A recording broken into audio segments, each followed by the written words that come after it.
Number एक बिहार से ही, क्योंकि बिहार एक बार फिर इतिहास अपने आप को दोहराने जा रहा है। नीतीश कुमार एक बार फिर अपना इतिहास दोहराने जा रहे हैं। ऐसी खबरें बड़ी जोर शोर से अब निकल रही हैं, क्योंकि दिल्ली में खलबली मच चली है। एक एक सेकेंड नरेंद्र मोदी के लिए अब भारी पड़ रहा है। सारी दांव फेल हो चले हैं। नंबर एक, बिहार दिलचस्प मोड़ पर नीतीश क्या करने जा रहे हैं। नीतीश कुमार जो 28 तारीख को बैठक बुलाए हैं, सांसद और विधायकों के, सभी सांसद और विधायकों की एक एक लोगों को उपस्थित रहना बैठक में अनिवार्य कहा गया है। और सूचना देने के बाद फोन करके एक एक व्यक्ति को कहा गया है कि सारे काम छोड़ करके आपको बैठक में रहना है। जिस तरह नीतीश कुमार के ऊपर शिकंजा कसने का इन लोगों ने प्रयास किया, और जिस तरह से काफी लंबे वक्त से नीतीश कुमार चुप्पी साधे हुए हैं और नरेंद्र मोदी से बात नहीं कर रहे हैं। अमित शाह बुला रहे बैठकों में नहीं आए हैं, नीति आयोग के बैठक में नहीं आए, हरियाणा और उड़ीसा के शपथ ग्रहण समारोह में नहीं गए। जेपी नड्डा जाते हैं बिहार, नीतीश कुमार 2 दिन आकर दिल्ली में बैठ जाते हैं। कहा जाता है वो उस 2 दिन में जो ना नरेंद्र मोदी से मिलने गए, ना अमित शाह के बुलावे पे गए, वह दिल्ली में बहुत बड़ा दांव खेले थे।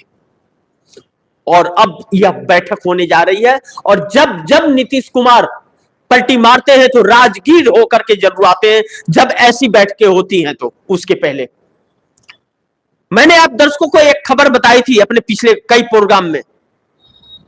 नीतीश कुमार सीएम आवास से गेस्ट हाउस में रह रहे हैं, बंगलों में। बंगलों में क्यों रह रहे हैं? बंगलों से आते हैं सीएम आवास, काम करते हैं, बंगलों में चले जाते हैं, क्यों? अब वह नीतीश कुमार का यह बैठक नरेंद्र मोदी के लिए मुश्किलें बहुत पैदा कर रहा है।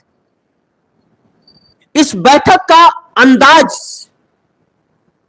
राजगीर दे रहा है कि जब जब वह राजगीर से आते हैं और ऐसी बैठक होती है, तब तब वह उनका इतिहास बना है, और इस बार इतिहास ही दोहराने कहीं जा रहे हैं, ऐसा प्रतीक हो रहा है। क्योंकि अभी तक नीतीश कुमार जो परेशान थे, भारतीय जनता पार्टी उन्हें तोड़ने की कोशिश कर रही थी और बहुत तेजी से उस पर कार्य कर रही थी। भारतीय जनता पार्टी के उस कदम पर लगाम लगाने का कार्य कर रहे हैं, और नरेंद्र मोदी के लिए इतनी मुश्किलें होने जा रही है अब कि नरेंद्र मोदी का तो अब आखिरी क्षण ही है राजनीति का। साल भर और रह जाते, 5 साल रह जाते, हालांकि वह अपने लिए 75 साल का कानून भी बदल दिए, लेकिन वह सपना अब उनका पूरा नहीं होगा, ना अमित शाह का सपना प्राइम मिनिस्टर का पूरा हो पाएगा। और योगी आदित्यनाथ का बटोगे तो कटोगे यह नारा, और जो संकेत देना चाह रहे थे बिहार के अंदर बहराइच का, वह दांव उल्टा पड़ गया। भारतीय जनता पार्टी को बड़ी भारी पड़ने वाली है। नीतीश कुमार इन सभी चीजों से खफा है। पैटर्न एकदम रास्ते, नरेंद्र मोदी सुधरने का नाम नहीं ले रहे हैं, और नीतीश कुमार उनके राह पर चलने को तैयार नहीं है।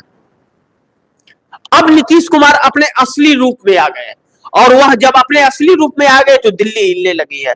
कहा है, यह भी जा रहा है, खबर यह भी निकल रही है कि चंद्रबाबू नायडू से लगातार संपर्क में है नीतीश कुमार। याद कीजिए राहुल गांधी ने क्या कहा था कि प्राइम मिनिस्टर का ऑफर दे दो नीतीश कुमार को। अब तो यह भी कहा जा रहा है कि लगातार वह राहुल से संपर्क में है,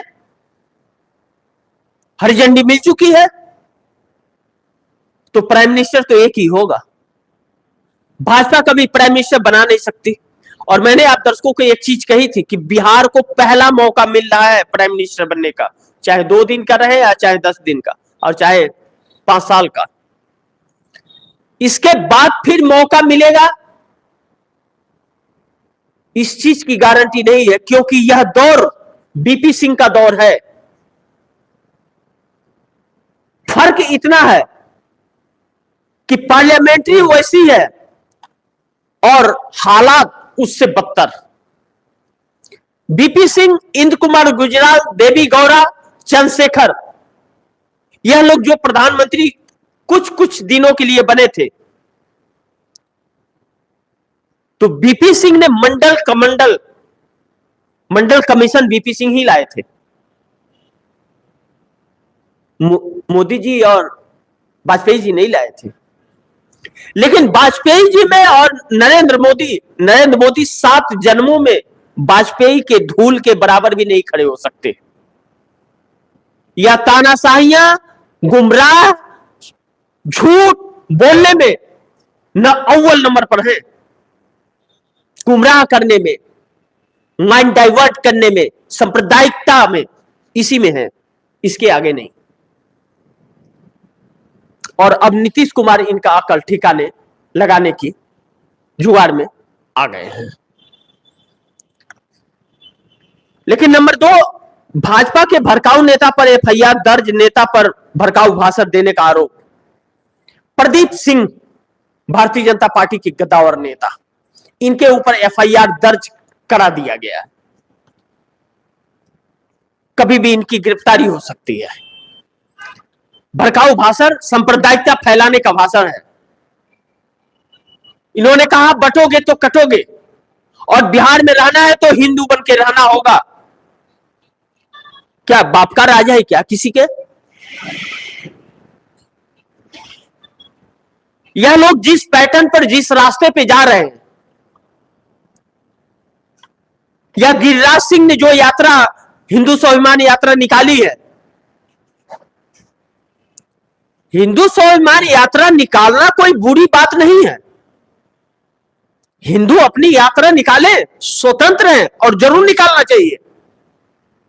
मुस्लिम अपनी यात्रा निकाले, वह स्वतंत्र है, उन्हें जरूर निकालनी चाहिए। सिख निकालना चाहिए, ईसाई को निकालना चाहिए। हर वर्ग को अपनी यात्रा, अपने आराध्य को, अपने हिंदुत्व को, अपनी जाति को मजबूत करने का पूरा हक है उसे। लेकिन अगर रहना है इस देश में और बिहार में, हिंदू बनके रहना पड़ेगा, ऐसा कोई कहे अगर, तो यह ठीक नहीं है। क्योंकि किसी के बाप की बपौती नहीं है यह देश। यह 140 करोड़ हिंदुस्तानियों का देश है। हिंदू, मुस्लिम, सिख, ईसाइयों का देश है यह, किसी के बाप की जागीर नहीं।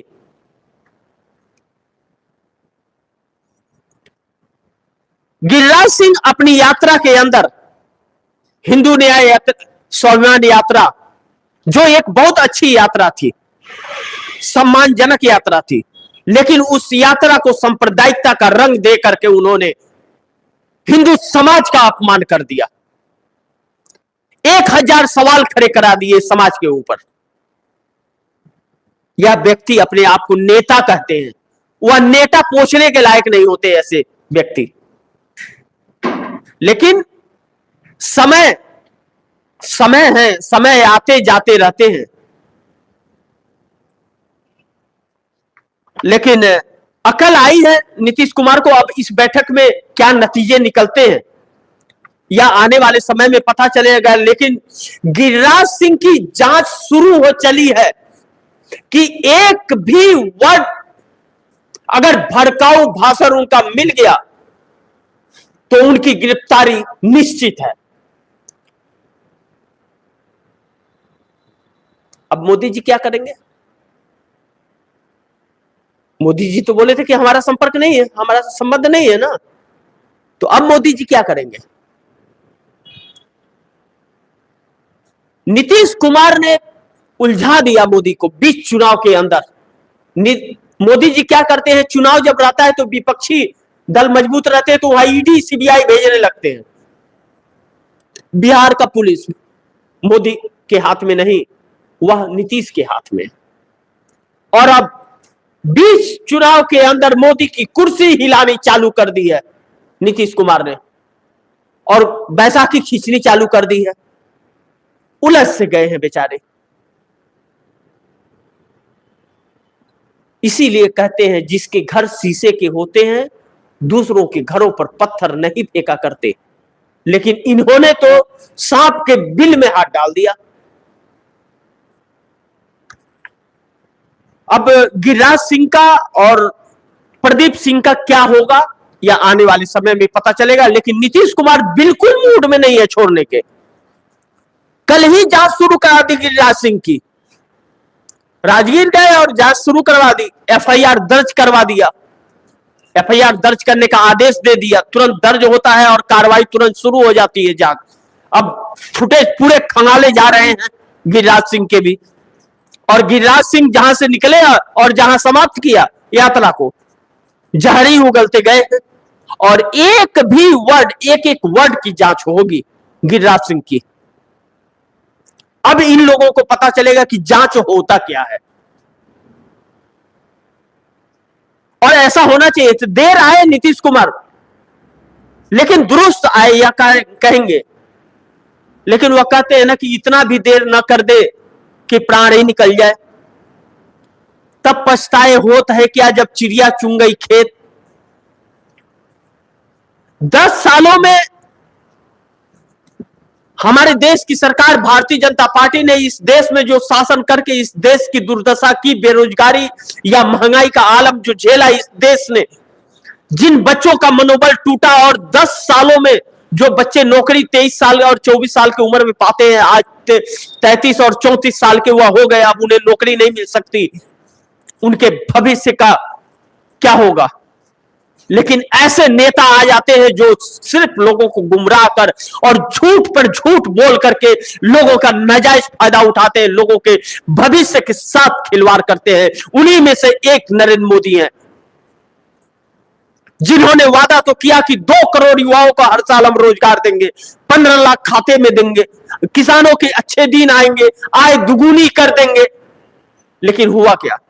आज महिलाएं घर में बैठ गई, आज बच्चों को पढ़ा लिखा करके, अपनी दौलत बेचकर पढ़ा लिखा करके, एक गरीब मां बाप अपने बच्चे के भविष्य को लेकर के रो रहा है, गिड़गिड़ा रहा है।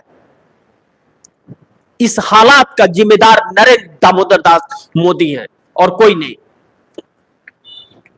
किसी ने ऐसा नहीं सोचा था कि नरेंद्र मोदी ऐसा करेंगे। नरेंद्र मोदी से बहुत उम्मीदें थी इस देश को, महिलाओं को बहुत उम्मीद थी, किसानों को बहुत उम्मीद थी, लेकिन धोखा ही दिया पूरे देश को।